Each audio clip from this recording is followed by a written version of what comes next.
was my mum. It was my mum, James. She's just flown in from. Oh, okay. Next caller. So that would not be a great phone in. So sort of bit parking tickets.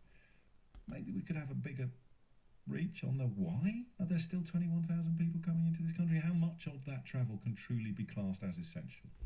Jed's on the Isle of Man, who came out of lockdown yesterday, I think, Jed. Yes, indeed, and everyone out there, just value your freedom, because when you get it back, you just treasure it so much. It's such a big deal here. Did you forgive me? Did you go to the pub yesterday? I'm going to go tonight. I think there's a bit of football on, but Jed, it's the simple things. You're torturing me, Jed. You are torturing me. Well, we're not gloating, because we did have some freedom last year, and then we tweaked things a little with our border management, should we say, and then it crept back in, and we had to suffer 3 weeks of pain. Yeah. But the difference is that we comply. You know, we've got a simple set of rules in the community to follow. We shut down the borders again. And what does that mean on the Isle of Man?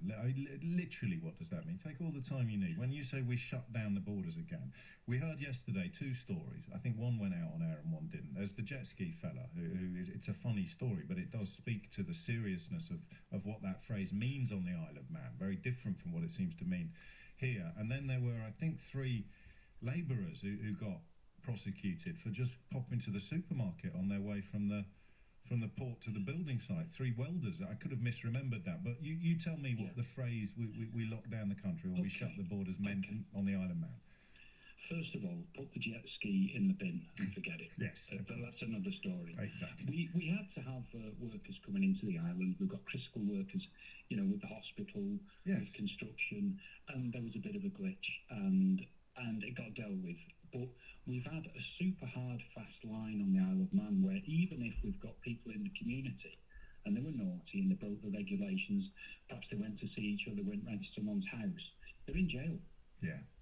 They are in jail, and we're talking not just a few days, we're talking, 3 weeks, 4 weeks, 2 weeks. This is because, to be clear, because people probably aren't, I mean, we're not allowed to make comparisons with foreign countries, but I think we're probably allowed to make a comparison with the Isle of flipping Man, and your infection rate has dropped now to 0. It has, but it just shows that it can be proven, and I think where the question has got to be asked is that it's about respect for each other, but I think respect for your leadership. And certainly, standing here on our beautiful island and you look across the water, it's a circus. I think, Boris, he lost his credibility. Yeah, he hasn't, though. He hasn't. He has to you, but he could kill 50,000 people on Fifth Avenue and not lose a single vote. Well, you might have seen our Premier. He appeared on the news yesterday on Sky, and I think he was on another one this morning. And he looks like he just came across as a man in the street. Okay. Yeah. Just wanting the same things as you or I. Howard Quayle. The elitist, attitude that you've got over there. The public just don't dial into it now. Into the behaviours that would keep us safe, and of course a lot of the celebratory and up to a point understandably triumphalist reporting and response to the vaccines will actually create problems, even as it solves other problems, because it makes people perhaps even more blasé about the need for being very, very careful. It's in the hands of the people, James. It is, isn't it? And they've got to respect that. And if you've got a leader like Jacinda in New Zealand, where people look up to her, then they'll play the game. But when you have, the Dominic Cummings scenario and just the general vibe that crowd send out, people aren't going to follow the rules.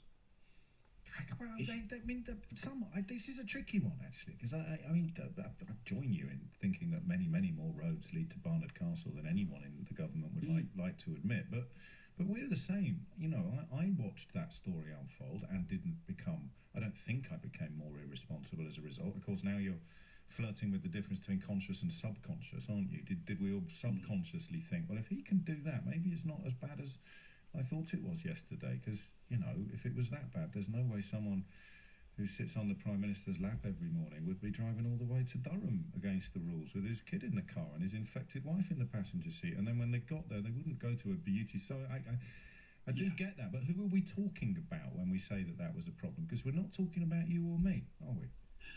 I think really here on the island we've got obviously it's a small place, it's the strongest sense of community, and when the rules are laid down, because of the seriousness of it, everyone just got on, and there we are. I wonder why. Why is that? Why would it maybe? I mean, because it's not about scale, because Japan is bigger than we are, and it's not about geography, because the Isle of Man is, not exactly the other side of the world, is it? It's a funny one. And then of course the question of respect for rules, respect. It's respect for each other. Oh, and that really libertarian, that fetishization of what they like to call libertarianism, but is really just epic toddler-style selfishness, means that we've got media and establishment politicians absolutely furious at the idea of being told what to do. The same establishment politicians that think nothing of chucking young black kids over the bonnets of police cars and emptying their pockets on a daily basis for no observable reason. But the idea that they're not allowed to go to the supermarket without wearing a mask has given them a fit of the heebie-jeebies. Have you ever been trolled before, Jed? Never. Excellent. Welcome to my world. This is from Chris. Get this bloke from the Isle of Man off the at Mr. James O.B. show. He just made me cry by saying he's going to the pub tonight. Hashtag pubs. It's the simple things, Jed. And bottoms up to you later today. 10:41 is the time. Mark.